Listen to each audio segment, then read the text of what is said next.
Beth, over to you. Good evening, everybody. I feel like I'm on breakfast TV. Little did I know that I'd be making my own TV debut at Muswell Hill Shul, next to our celebrity chef here, Chris Kitch. What a wonderful man you are. Thank you so much for giving up your time tonight to do this. Everybody loves you and loves your cooking. And we're all can't wait to see what you've got on for us tonight, Chris. So over to you. Yeah, thank you. It's going to be exciting. We've got some really cool food tonight. So I'm thrilled to be a part of this community, and we were talking a little bit before how special it is and how lucky I feel. So look, I know most of you probably know a little bit about me, but I'll give you just a 2-minute rundown of what I've done and where I've been and etc. Where haven't you been, Chris? There you go. So basically, I'm Australian. I worked in Australia, and when I was there, I did my formal training, and we in the restaurant I was trained in called La Mer. We won Best Restaurant New South Wales, Best Restaurant Country Australia, so not city but country Australia. Then I went to Lord Howe Island, which is in the middle of nowhere. After that, I came to work for Gordon and in Hospital Road when he just had the one restaurant. And then from 2-star Michelin to 3-star Michelin. And then I worked in Burj Al Arab. Came back to London, worked in a bit of the Hilton, did a stint in Egypt and a little stint in Israel. And then came back and opened up my little Chris Kitch. So there you go. So that's what I've done. Wow, busy life, Chris. Yeah, crazy. Yeah. And I'm thrilled to be here. So let's start. The menu today, we're going to do a few salads. And basically what I want to do is give you permission not to so much follow the recipe, although we have recipes. I think we're going to give them out later on. Yeah, I'll email you the recipes tomorrow, so you've all got them. So if you want to make notes now, and you'll have them for afterwards. Yeah, so but you're going to get the recipes, but you're going to get permission to sort of add a little bit extra. So if you like a little spicy, you can add a bit of spicy. If you want it a little bit more tart, you can add a bit more vinegar. So with that said and done, I'm going to start with the dessert. So we're going to do a little frappe with pineapple. So the best way to figure out if your pineapple is ripe and ready is just take the top, and if they just gently come out, you know that your pineapple is ripe and ready. It doesn't make any difference what color it looks like down the side? Not necessarily. It's the ease that it comes out with. Obviously, these bottom ones are going to be tougher. So from the top, you can see it's a real gentle pull, and they release easy. So we know this is a good pineapple, ripe, ready to go. Well, that's good. Yeah, it's good. So we're also going to save these and use them for our garnish. Okay. Pineapple. Just remove. Anybody's got questions, please put it into the chat room, and then Steve can ask me the questions, and I'll ask our celebrity chef. So I don't know if you can pick that up on the camera, but you get that kind of yellow tinge, and I can smell it through the mask, that sugar, that sweetness. So that's what we're after. Now, I'm just removing the skin, and we're trying to do it in a long motion, and we're not taking too much of the flesh. So we're just removing the skin, if you can see. Okay. So I'm just rushing through this. And of course, there's other ways to do it, but this is kind of the easiest and quickest. Is there any other fruit that's good to frappe with. Yeah, you can do mango, which is good. You can do papaya, kind of that tropical. It all works well. Yeah. Yeah, but this dish is actually Gordon's recipe. Gordon. So we did it in Hospital Road, and He used to swear as much as he swears on his program when yeah. you worked with him. Yeah, Yeah. yeah, he's tough. He's tough. Yeah. But what you don't see is he will pull you aside. You know, after he swore at you, he'll pull you aside and say, "You know why I swore at you? I'm sorry, but this is." So he actually, yeah, he actually explains it. Another bowl. No, it's okay. I'm going to get a pot. So I'm just cutting it into rough cubes like that. And we're going to take a big pan.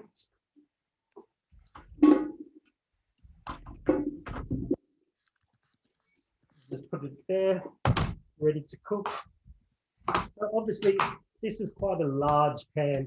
The reason I'm doing this because it's more surface area, so it has more surface area to evaporate, so it cooks faster for the TV. I can appreciate at home TV for the webcam. So I know Muswell Hill TV. Mushroom. I know it probably looks a bit large, but So would a frying pan be better if you don't have such a big pan? yeah, Or just a smaller pot? smaller Right. pot. Okay. Yeah. So as you can see, I just trimmed.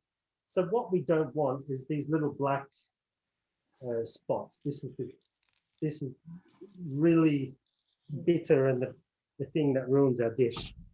Okay, pineapple. Next is sugar. So sugar goes in. How much sugar is that? It's about 200 grams, I think. Yeah, 200 grams of cough sugar going in there. Good. See. Okay. Let me just. Yeah. So I don't know if you can see, but it's just nicely mixed. I've given it a good shape, so all the pineapple coats the sugar. And what we want to do now is put it on the heat, and we're going to caramelize it. So you get this kind of tangy pineapple with extra sweetness. So when we talk about dishes, we talk about building flavors and layering flavors. So ideally you have the sort of tangy sweetness, you have that caramel, which we're going to burn and activate on the stove. So we're building different layers. With the yogurt, you get that fat content. So your mouth explodes with different levels.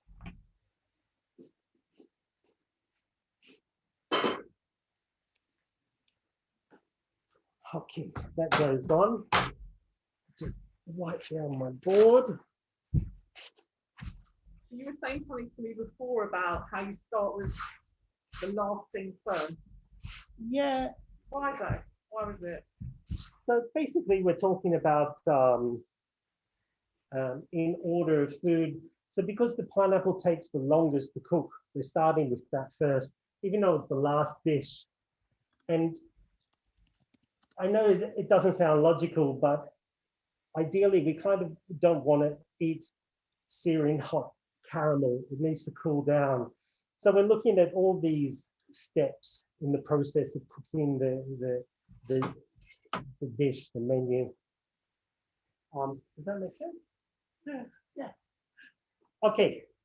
So because we got a tropical pineapple, I'm just going to take a bit of basil, and that basil just adds an extra layer of perfume to our dish. And all I want to do is just neatly fold, and I'm just going to sliver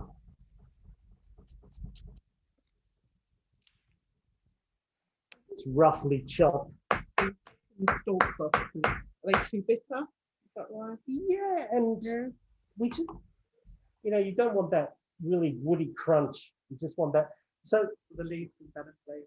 the leaf, that's right. We just want that perfume, that beautiful freshness, that little hit of gorgeousness and that smell. We're just going to keep that to the side.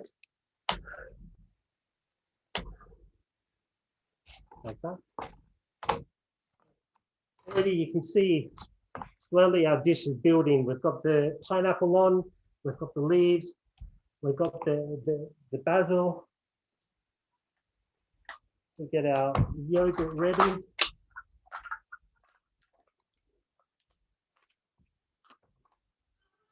So this is all our mise en place and preparation.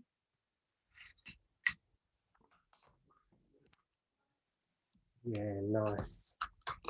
Nice. So this is just the standard yogurt. Okay. So next I'm going to do is we're going to make a twirl, which is like a spider web twirl. And it's a very basic twirl. And the chemistry behind this is having oil and water together. So when the water evaporates from the heat and the oil separates, it just leaves a beautiful spider web feel to it. So it is about 50 grams of flour. 10 grams. Okay, so the recipe here on this one is for one.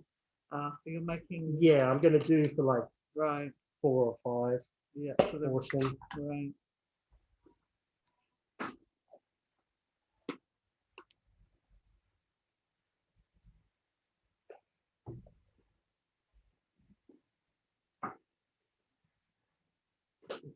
Turmeric, yeah. So I'm just going to add a bit of turmeric, just to give it a bit of feel and a bit of a color and a bit of oomph. Not too much. Just combine that.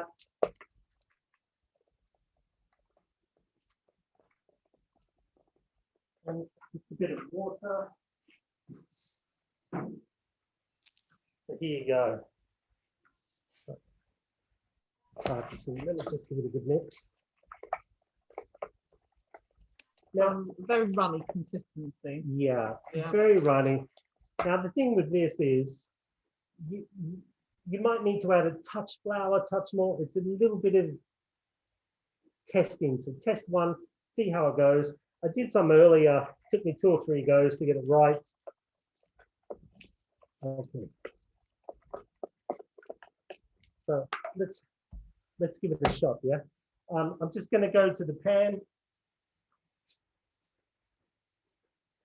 I think while Chris has gone off to the pan and he's making his twirls, I'm going to pass over to Annette Pura, our wonderful lady who's organised everything to do with the winter shelter with Lois Alon. So this is why we're here tonight, and Annette's going to tell you more about it. Thank you, Beth. And thank you, Chris, for cooking a delicious meal and agreeing that all the money raised will be donated to the winter night shelter. Obviously, I haven't eaten yet, just in case I win the raffle. All People, All Places, APAP, is a Tottenham-based charity that's working hard to home those who've slipped through the cracks. For a lot of guests, it's about stabilising and getting into recovery from some addictions. For some, it's about their immigration and getting settled status to live in the UK. There are also more people now who've lost their jobs and haven't been able to access benefits, which may have led them to going out on the streets. For them, APAP's aim is to get guests on benefit and into accommodation so that can live independent lives again. The winter night shelter was set up to provide overnight accommodation during the coldest months. It has been seriously challenged this year as the government regulations stipulated that the homeless people could only stay in a venue that had individual rooms with ventilation, and dormitory sleeping was prohibited. APAP in Haringey found 2 locations with the requisite separate rooms, but each location can only house 5 guests. Cranwood in Muswell Hill houses 5 women, and Holy Innocents Church in Crouch End, 5 men. Back in October, when we were out of lockdown and APAP was asking for support, I, on behalf of the community, committed to supporting this year's winter night shelter in a manner that we could commit to without needing volunteers to feel compromised. And thanks to the support of Lois Allen, who took care of all catering requirements, our community will deliver on that commitment. Starting this Tuesday, for 9 Tuesday nights throughout February and March, our wonderful 12 volunteers will cook 16 main courses and desserts, and another 10 driving volunteers will deliver these meals to the 2 locations by 6:30 p.m. so that guests can enjoy delicious home-cooked meals. Our additional commitment, and this is where we need your continued support, is that as a community, we need to raise a total of £2,000 to provide both Cranwood and Holy Innocents Church with a night concierge and food for their Wednesday morning broadcasts. So thanks to all of you for attending tonight. And I'm sure we're all looking forward to supporting APAP Winter Night Shelter back in Muswell Hill Schools' new hall in 2022. A big thank you to all of you for your support. And now over to Rabbi David. Thank you. Actually, it's over to Beth.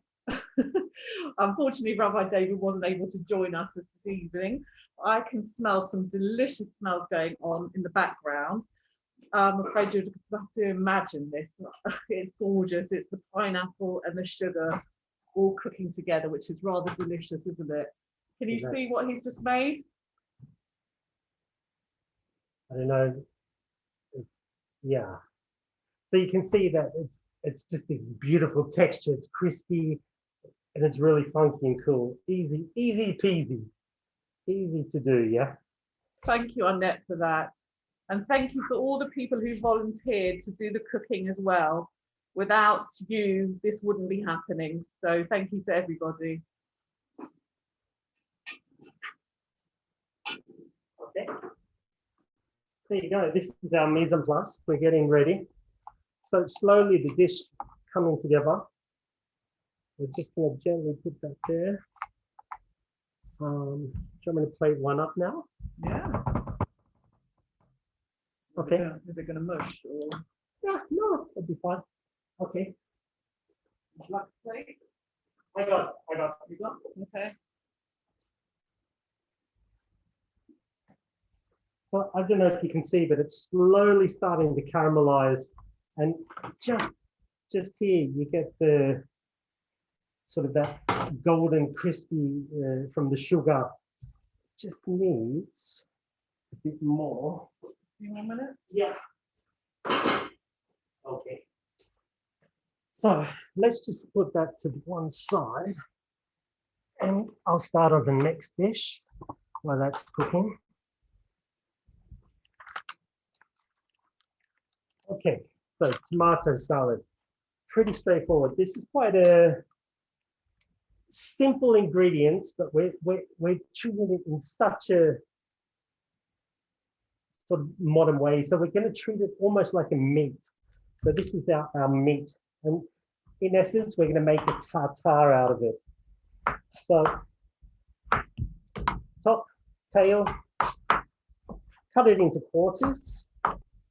And then we're going to remove the seeds like that.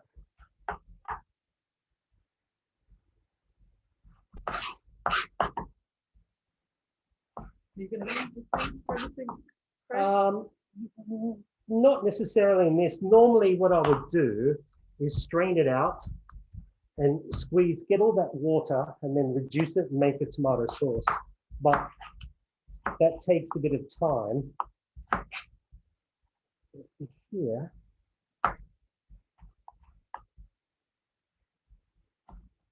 And look, there's two ways you can do this. You can remove the seeds and remove the skin. So to do that, I'll show you quickly. Flush on the board, take your knife and just slice like that so you move the skin. But I think for this one, we'll keep the skin on just to give it a bit of texture, and it's going to be chopped anyway. I'm just really running through this super fast.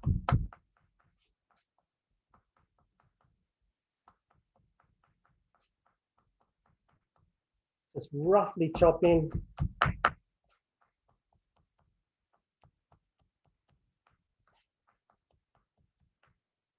Then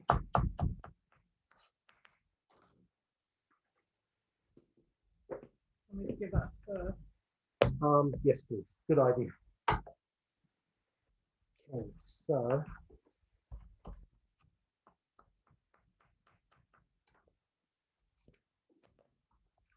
one more tomato.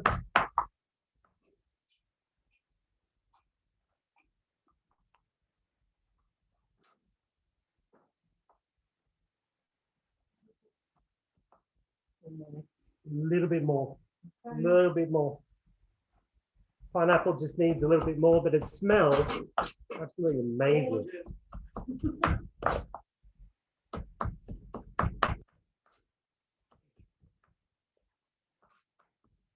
This quantity is probably for a family of 4, something like that. Yeah, Yeah, or 4 people.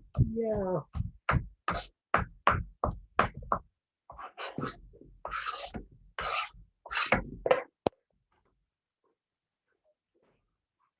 Like this. I'm just really rushing through this. Okay, so we've got our tomato roughly chopped. We're going to take garlic, give it a good press, remove the skin. Now, here's the thing. If you want to add more garlic and you love garlic, add garlic. Add more garlic. If you want less, you can add less. There's one little trick I learned. Take the back of the knife and just press the garlic down like that. And then just roughly chop. And what that does, it just breaks all the fibers up and makes it easier.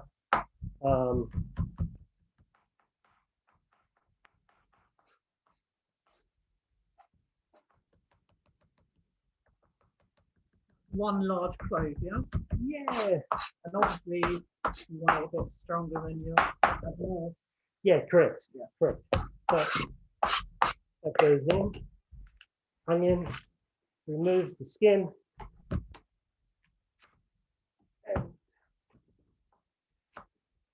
And take this.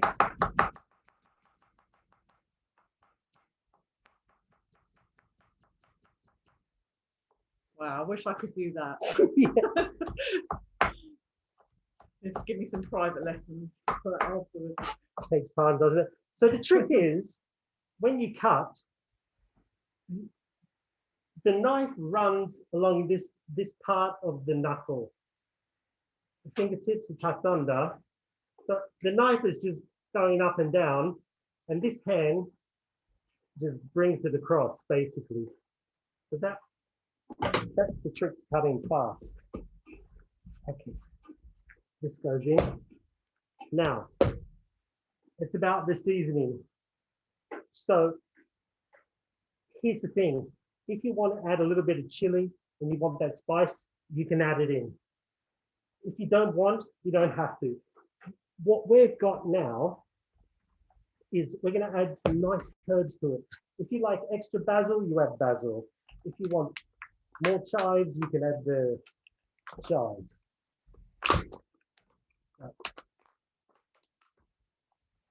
And let's just put that there. And now,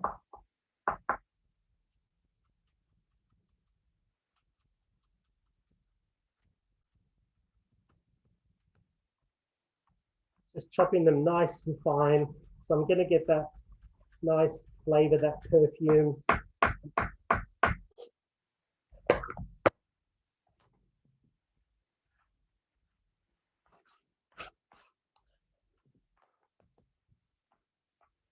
And the ones at the end, I'm going to leave a bit more larger. So we get that different feel. And again, I'm just going to add a bit of basil. Different textures. Yeah. Yeah. So this is a real celebration of flavors. Yeah, you have that garlic, you have that tomato, you have that basil, you have those chives.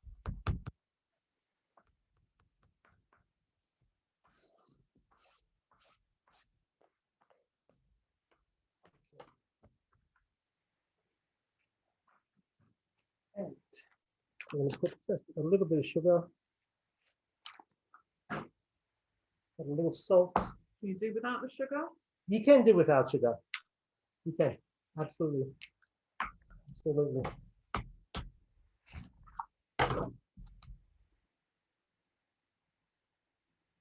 Bit of pepper.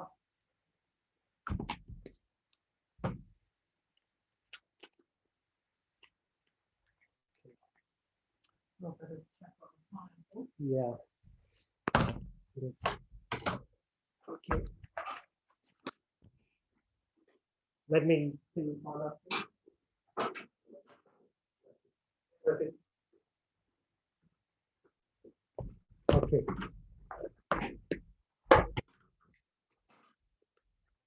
Now give it a good mix.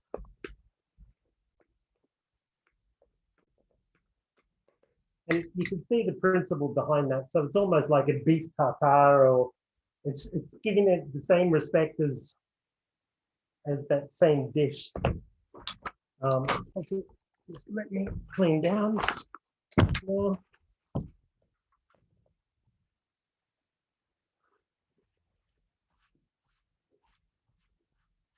Want your pineapple bits back. Yeah, just give me a sec. 1 second. Okay, little olive oil.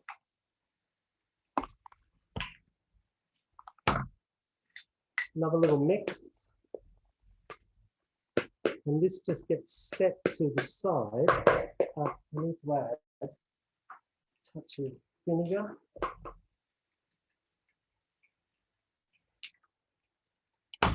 So now, what's happening here? We've got all our ingredients together, and with the vinegar and the sugar, there's going to start a chemical reaction where this vinegar will start pulling out moisture. So later on, we're going to drain that off. You all know when you add acid that it starts breaking down the tomato and bits and pieces, but that's what we want, okay? Because there's a lot of raw onion, there's a lot of garlic in there. So it's kind of, the process cooking has started from the activation of the vinegar. How long does that take? This probably takes about 20 minutes maximum. That's what you want.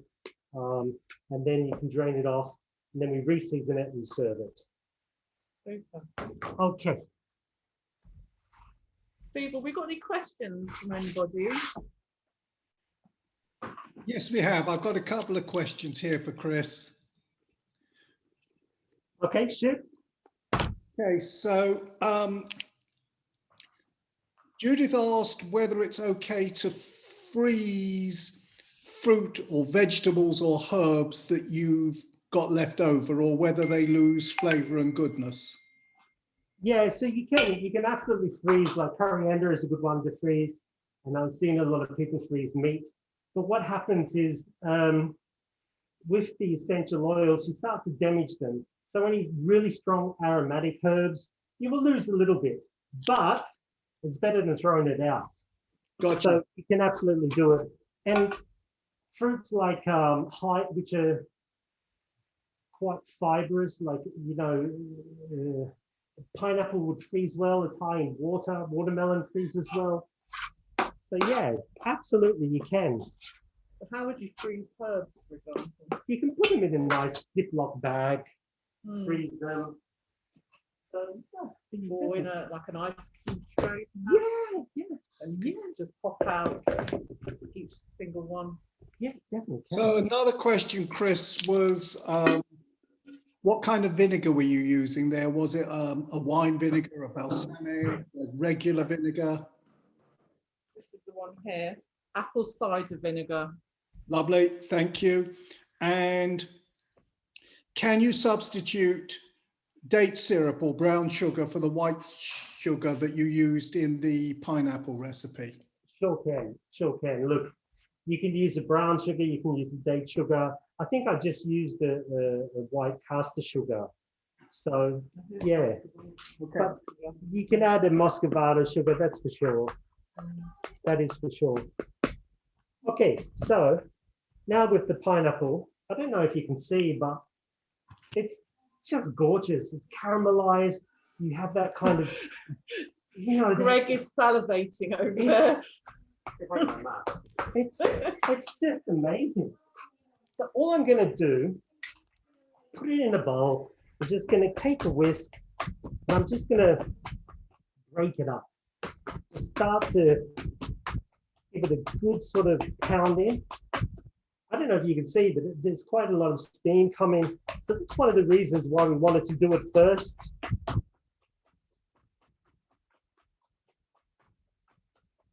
smells so good. Yes. I'm so happy that I'm a chef. Okay, here's the fun part. So what we want to do. The only problem, 1 second, we won't be able to send these home. So, Okay, so let me play that one. just do one, yeah. Do it in one or two different forms.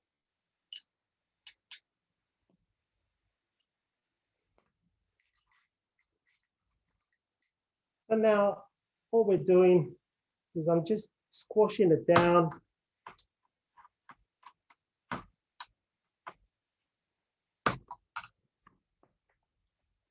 Obviously, the vessel you can use pretty much any glass.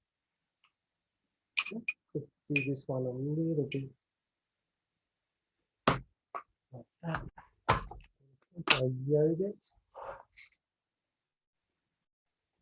Could you add a liqueur into that if you wanted to make it a little bit boozy? Yeah, look, to the pineapple, you definitely could. You definitely could. That's for sure. I just want to smoothen the yogurt out.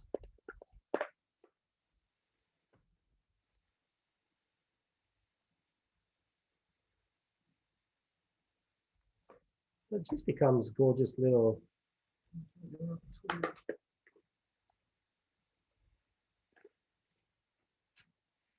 And now it's just a matter of building the dessert.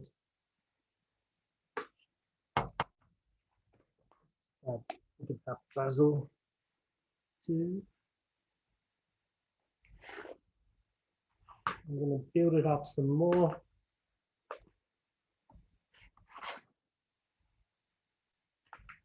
Looks gorgeous. Looks cool, doesn't it? You know. Yeah.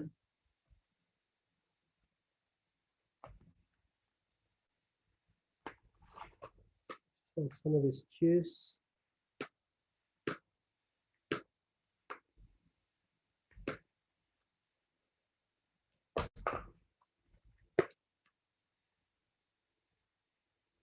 Bit more of our yogurt on top.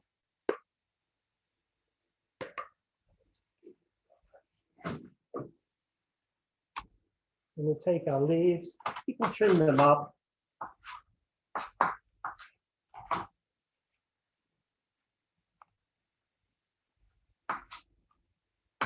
And the good thing about this, it can be done in the morning. The you know, plenty of time so you're not panicking so much when it comes to the cooking. Wow, that looks splendid.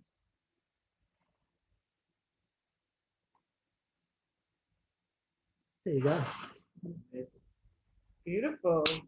Yeah, it's, Very I nice. just hope you can get the full effect of this at home, you know. I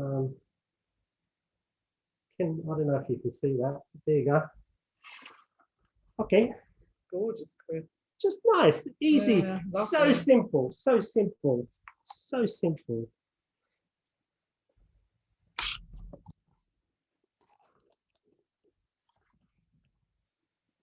Right, well, what can school next? Okay, and next, let's do. Okay, I'll put over there. Let's finish our tomato.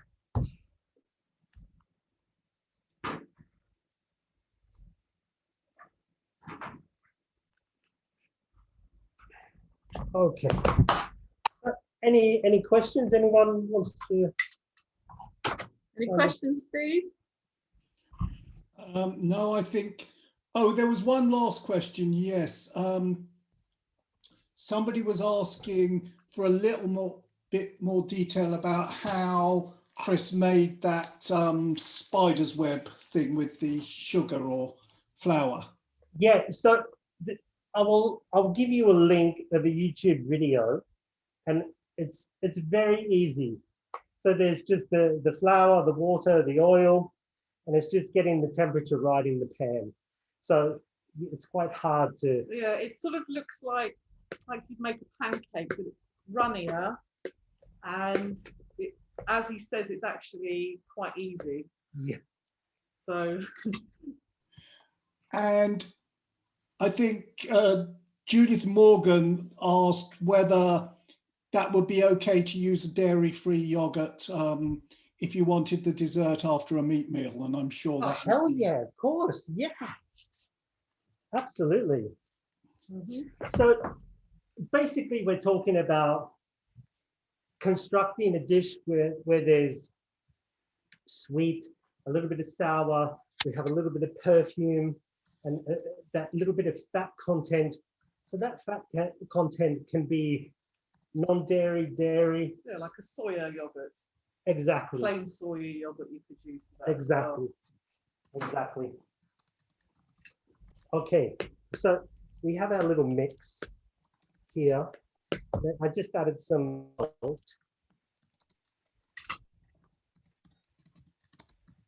Good. Nice. Just needs a bit more pepper.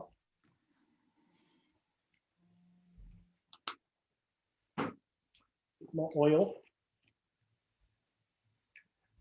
It's just a good olive oil. The trick is, isn't it, just to keep tasting a bit, Yeah. see what it needs and adding to it. Yeah. True.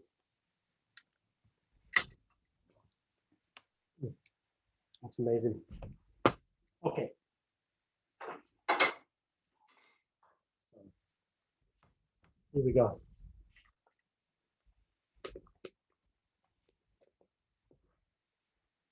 So now we're just building. So the trick is, whenever you plate food, you always want to try and, we're talking borders. So when I plate it, there will be a rim, which is obviously the plate, and a rim on the inside to frame our food. The key here is just framing our food, nothing more. It's just giving it a beautiful frame.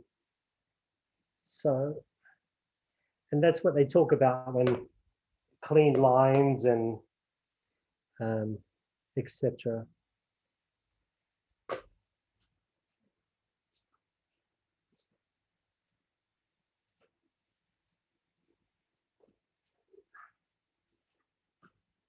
So we had some asparagus, but we weren't too happy with it. So I'm just going to use a little bit of kale, which was a nightmare to wash, but we got there. So I'm just taking the real fibrous stalk out and just leaving the beautiful, tender, sort of curly bits. These go in to our bowl. Would you use the black long one? Or what is this? You could use either. Yeah, but ideally, why chefs love this one is because all these beautiful little fingers and coral hold all that flavor, hold all that dressing. So that's why this one is good. Lovely. Just doing a little spring onion as well. Nicely chopped. Actually, I've got sour cream.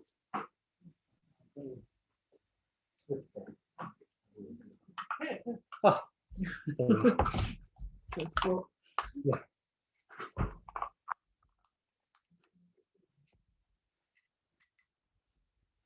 Okay, so a little sour cream.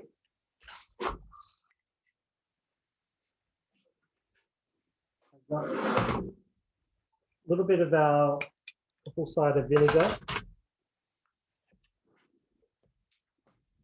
So now we're just making the dressing. Ideally, when you do a dressing, it should be 2 parts fat, 1 part acid. This dish has changed a little bit. Like I said before, if we're doing asparagus, you would just peel the asparagus, have the stem, and it'd be nice and curly, and it would sit on top.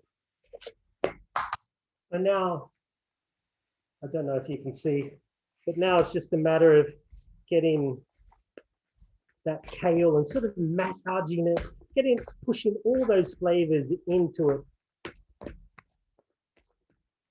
And you can see how it's just holding all that gorgeousness. Yeah.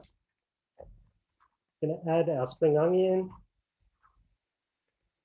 Gonna get some chives. That on its own is lovely. Yeah. Delicious. Where did you put those chives? Yeah. Okay. Thank you. Just gonna add a little extra chives.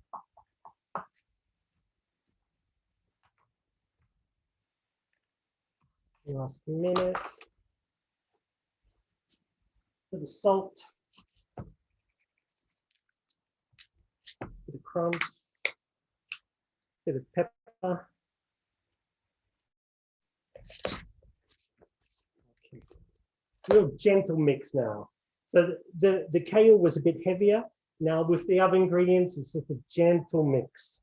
And now what we want to do is just, She look pretty. yeah, top our little salad. So we just have this beautiful sort of tomato base. And now we have that acid, which has been broken through with the fat and just, oh, just gorgeous. Last, just gonna, yeah, chefs love to drizzle. Like that. And that's it. Beautiful. Yeah.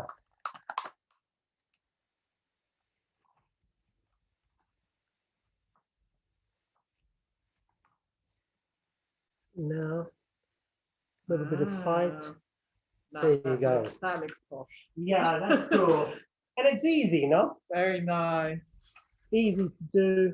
A great little starter, has full flavor, and it's all ingredients relatively easy and simple. Yeah. And it's taking a vegetable and treating it as if it's a meat. Yeah, so just simple, clean, fresh, and a wonderful, wonderful dish. Eats well, eats amazing. Of course, this presentation is done for a bit more formal dining. If you want, you can do it in a larger. Sure, actually, why not? Can we do? Yeah. Yeah, well. Yeah, it's okay. Am I running out of time? Okay, so, okay, let's do it quick. Just imagine it's family style. Let's just tip it out. Oh, we've got it here. Okay, just gonna run it over. Have a look. Yeah, this is a bit more for family style. You know, it's a bit more, less fine dining. There we go. Beautiful. Gorgeous now. Okay, let's Lovely. put those to the side. You're amazing.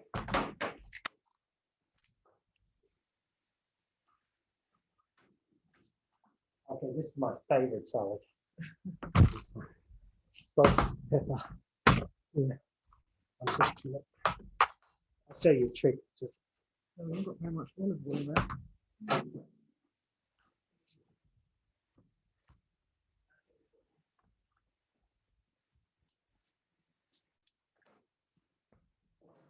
okay. Next.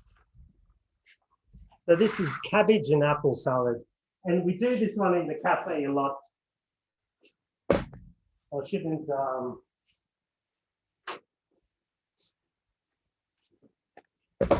Okay, so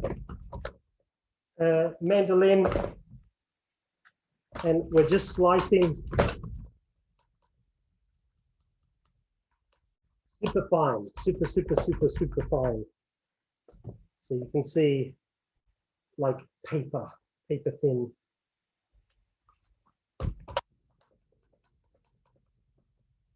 How much time have we got?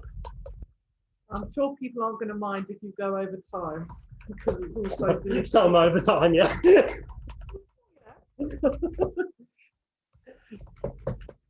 Okay. Just watching my fingers.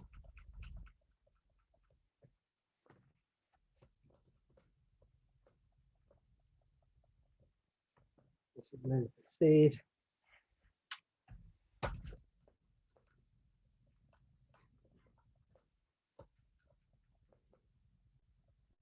Steve, any questions? I've got a question here, which is a strange one from Judith Morgan, bless. Where did you buy the red cabbage? It seems to be in short supply at the moment. She tried 2 major supermarkets. It was from a greengrocers in Edgware. Okay. Get Glenville fruit. And the other thing you're slicing there is apple, isn't it? Those 5 slices were apple, yeah.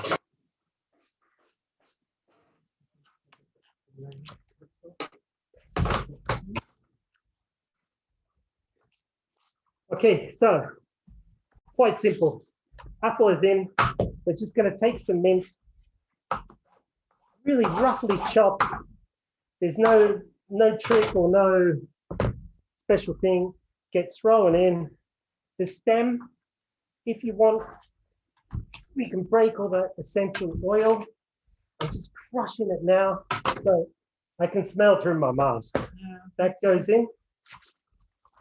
We got brown sugar.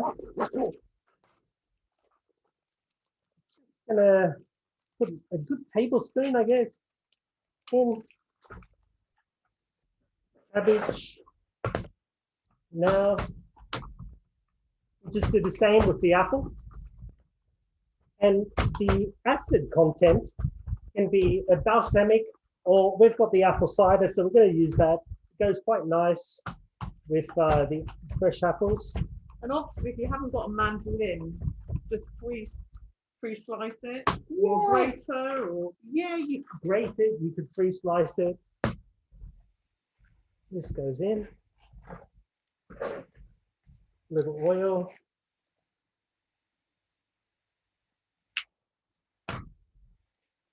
And here, if you want to add, we add lots of chili in Chris Kitch.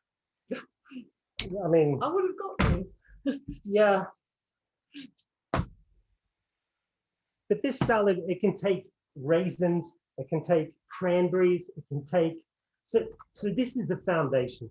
This is your vehicle. What you fill it with now is your choice. Like I said, you can put pumpkin seeds. You can put cranberries, walnuts, almonds, sunflower seeds. So yeah, this is a great vehicle to carry flavor. And that's it.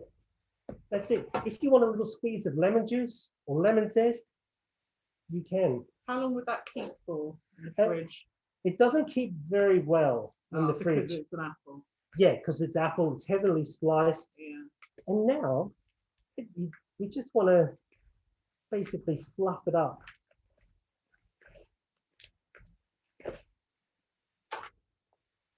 And just let it, That looks lovely. yeah, just let it fall in. And that's it. And it's such a simple, easy salad to do. And so quick as well. Yeah, yeah, and healthy. It's great. Okay, so that's that one. Then I just wash my hands. Would you like a glass of water? Sorry. Would you like some water? I'll have a beer after. Okay. Is this one finished? Yeah. Yeah. So if you want to have a look at the dishes, I don't know if you can take pictures of the dishes. Zoom in on all those. Close up. You can start to see, you know, the meal sort of coming together and how simple and easy it is. Greg, I'll need you to speak or something on your phone to just get the focus. Okay, hold on. I need to unmute. And my phone keeps-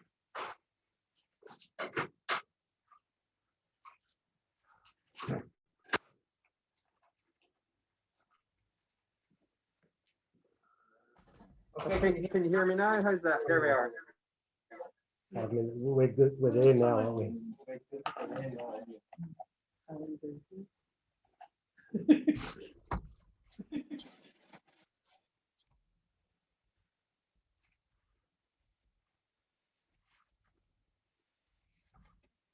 Looks good, doesn't it? This looks beautiful. Yeah. Is Just that nice. what, is that what your dinner table looks like every day? Yeah. Yeah, of course. Yeah.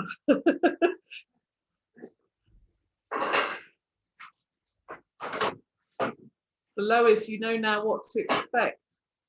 Greg knows exactly how to cook now, so you can have some gourmet food on the table tomorrow. Good luck with that. Your mate's pot noodle. We will do if he steals that and runs home.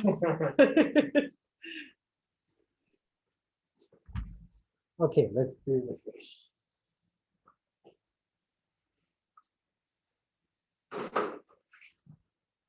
Right.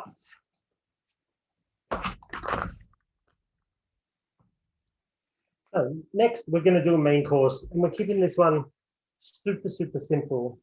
So I've done a celeriac mash, which is slowly cooking, and I cooked it in like a vegetable stock, added a bit of butter and milk, and then I'm going to puree. So that's quite simple. With the fish, we're just going to lightly season. And once again, the seasoning can be your choice. You can do a bit of Chinese 5-spice. You can do whatever takes your fancy. So we're doing a bit of Cajun seasoning and a bit of salt and pepper. So we're just going to load it up. How much milk did you put in with the celeriac? Just to cover it? Yes, I'll show I'm you. going to show them. Yeah. Yeah. I don't know if you can see that. So, okay. Tip it a bit. Yeah. So it's just diced celeriac, a good knob of butter, and a good cup of milk, just to cover it. And basically, it just gets cooked. And then we're going to blitz it and go to a puree. And again, you could use soya milk, oat milk, anything like that. Yeah, oat milk you can definitely use. It'd be amazing.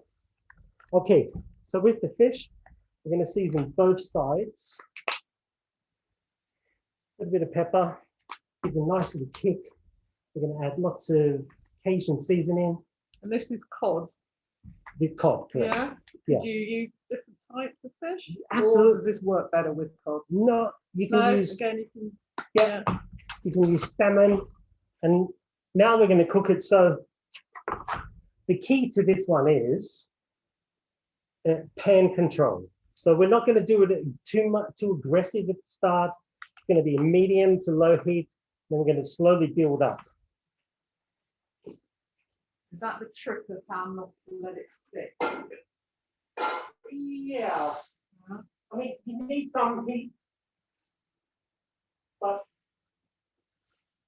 a lot of people use there's a touch of oil.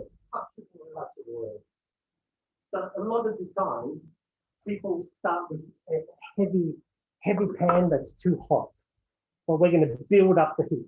We're using good quality gas. So yeah. And did you use vegetable oil or an olive oil to cook? So with the fish, we use a good vegetable oil.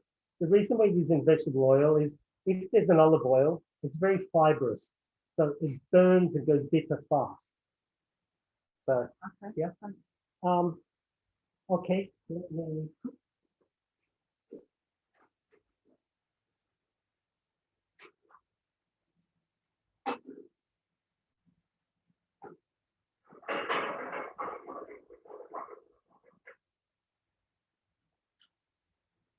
We've got time for some questions while Chris is over the gas. If anybody would like to ask Chris anything. It doesn't have to be about what he's cooking tonight. If you've got some cookery questions, you've got the expert here to ask. So just whilst we're waiting for any questions to come in, we've now got Greg zooming in on the pan so you can see what's going on. You've got Stephen reminding you yet again, thank you to those who've already messaged me to say you've donated. If you want to send me a message just to say you've donated, don't tell me how much, I don't want to know. But just remember, we're trying to raise £2,000 for the winter shelter tonight, so go for it. Wow, look at those pieces of cod, don't they look gorgeous? Smells gorgeous. So how long would you give each side,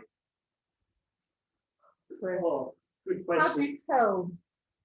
So basically with fish, especially with cod, you'll get a little bit of white protein, which has been sort of the juice coming out and cooking. Yeah. But normally chefs just tell by the feel. So you can do the finger touch. So the first finger, if you touch, it's underdone. Second finger, it starts to become like medium rare, medium, and then well done.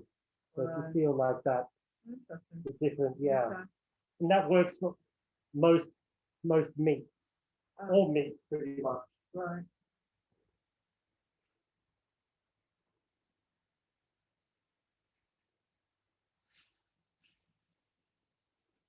And the celeriac, how long does that take to cook? Because it's quite a fibrous vegetable, isn't it? Yeah, it depends how much you slice it. So if it's large cubes, obviously it's going to take more. If it's finer cubes, it's going to take less. But we probably pre-blanched it. So it's going to take about half an hour, 35 minutes. So yeah. Luckily, you prepared cod before, so we won't be waiting for it to cook. Yeah. You did a blue pizza.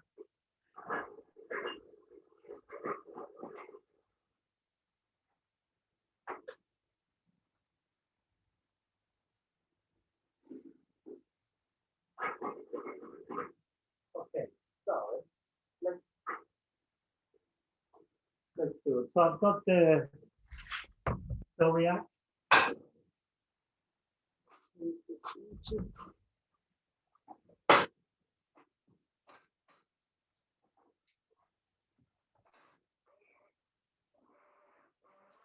I'm just using a stick blender.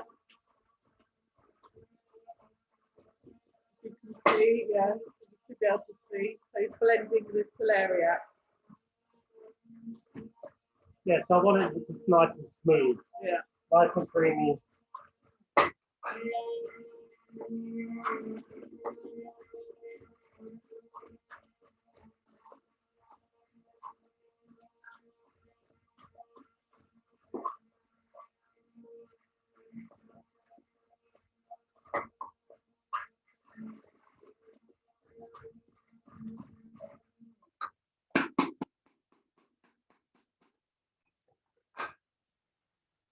See, Greg, can you get into show everybody the consistency? Nice and smooth. Like baby food, basically. Chris, I've got a question for you. Yeah. Do you like using a ridged frying pan? Say again? Do you like using a ridged frying pan? Yeah. Yeah, for certain things I do. So, for instance, if I'm cooking peppers or some vegetables, I love ridged frying pans. They're amazing. They're amazing. Really cool. They just give the texture and the look. Yeah. And But what they allow what we call ridged cooking.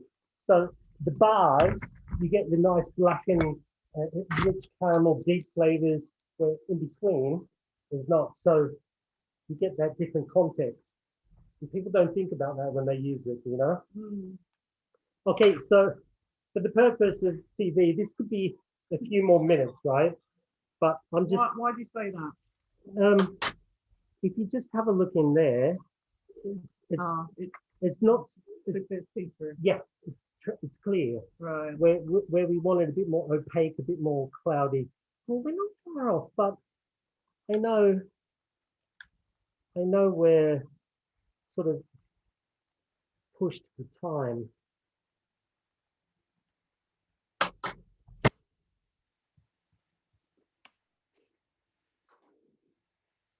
Telling you, the person that wins this raffle better get here very quickly, otherwise we are going to eat this. Yeah. It just looks fabulous. And here's the thing. I'm keeping it very simple as well, and just a bit of olive oil over the top.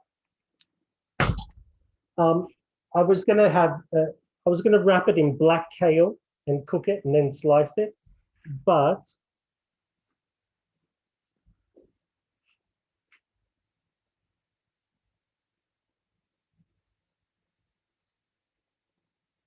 So he's just gone over to the gas and he's charring some of the kale, I think, for decoration, I assume. yeah. So you get this real strong smoky flavor to it. Ottolenghi became like one of his signature dishes was broccoli like this. So the same principles apply. So charred broccoli or charred kale. Well, the in thing, isn't it, is making kale chips. Yeah. Everybody seems to be making them because it's healthy, a nice snack, isn't it?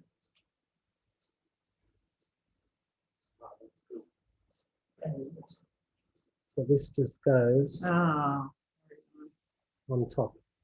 There we go. fantastic. We can just have a little more oil, a little sea salt, and a little lemon juice would be amazing. There you go. There we go. Just gorgeous, simple, great food, easy to do, lots of full flavor, color, good for you, and very much our style. Wow, thank you, Chris. You're more than welcome. What an amazing evening. I hope everybody's enjoyed it. I've loved watching it and smelling it. Gosh, absolutely gorgeous. And thank you, all of you, for joining us tonight and helping raise money for the winter shelter. What an amazing cause that Muswell Hill are working towards to help them. What an amazing thing to do. And thank you, everybody that's helped put this event on. Thank you, Steve and Greg, for the tech, and Annette and Lois, and anybody else I can't remember, sorry, who has helped. And of course, Chris. Oh, sorry. Thank you. Yeah. So, a couple of things. Thank you. Chris, first of all, I've got a tough question for you. But maybe you can see what you can come up with. Susanna's asked, what does Chris think are the biggest challenges of kosher cooking? Getting long black kale. Yeah. For me, the biggest challenge is just understanding what I can use, what I can't use, and then the process of it. So if I buy kale, that's great, but it's not like I wash for 2 seconds. I need to take my time and wash it for a good 15 minutes and Yeah. to make sure that it's correct. Yeah, all the herbs and the kale was actually bought somewhere that was pre-checked for bugs. So it's more expensive and it's hard to get hold of, but it is possible to get hold of. Kosher Kingdom stock all these things, so we're very lucky nowadays that all these things are accessible. And it's, for me, I love the challenge. I love the idea of it. I love trying to, step into other people's culture and understand it and cook food. And what I want to do, I want to cook gorgeous, amazing food that doesn't have that stigma of, oh, it's kosher food. Stodgy. Yeah. Stodgy. Yeah. So even if you have a look at what we did today, it's kosher food. But it could be food that sits anywhere in the world on any religion in any city. It's just gorgeous. It's just gorgeous food. And absolutely. And the one thing I found is food has this unique ability that can level everyone. So you can be a street sweeper, a president, and still taste the same thing and have that experience, which blows me away. Food just brings people together on the same level, which is amazing for me. I love that. I love that. I think we can all safely say that we all want this COVID to be over, and Chris can have his restaurant back open again. And we'll be mobbing it. Yeah, you're better. Absolutely mobbing it. Right, well, we've got the big raffle now, so we'll ask our celebrity chef. Okay. No looking. No looking. Just one. There you go. I'll give it to you. Yeva Robinson. Congratulations, Yeva. Get yourself down to the synagogue to pick up that meal. Congratulations. Well done. Chris, I've got one last question for you from Mark, who, this is a good one. It's a little bit of a promo question. What's the most popular dish in your restaurant? Oh, that's a tough one. Believe it or not, there's probably two main dishes that are most popular. We do a pear and red cabbage salad with cranberries and sometimes pecans or sometimes walnut. It flies. It flies like this. And the other one, we do a side of salmon with hummus on top and like a tabbouleh salad and pomegranate. This one flies I've had that one. It's fantastic. I can tell you, anybody, I've had that one. It is fantastic. Well, we're going to have to get him back again, aren't we, to see it demonstrated. So, ladies and gentlemen, it's 9:15. A massive, massive round of applause. Can I ask everybody to unmute themselves and give a round of applause for Chris Honor? Thank you. Thank you, Chris. Thanks, Chris. Delicious. Thank you. Just before, Thanks, Beth. quiet now, everybody, be quiet, pay attention. A little bird, a very little bird, in fact, has told me that today is Rita Binder's birthday. So I think we all need to, if we've got a glass in our hands, to raise it, even if it's a glass of water, and say, happy birthday, Rita. Happy birthday. Happy birthday. Happy birthday. Rita. And finally, before I send you all home, I just want to tell you that I've been inundated with messages from people. Yes, swipe it up. telling me that they've donated to the winter shelter. I've no idea how much we've raised. Beth is going to send out the recipes tomorrow, and along with her email, she will include Email saying they've donated. Should we say we donated? Yeah, Beth, when you send out the email tomorrow, can you put the details in again so that everybody can, if they haven't yet donated and they want to donate, they've got a chance to donate. Thank you, everybody. Thank you. You've been an absolutely amazing chef tonight. Yeah, amazing. We want you on TV. And then so the first time Chris Honor appeared on TV was at Muswell Hill Synagogue. Really Shabbat on the Hill. Thank you so much. Everybody say good night to Chris. Thanks, guys. Thank you, Chris. Thank you, Beth. Bye. Okay. Bye.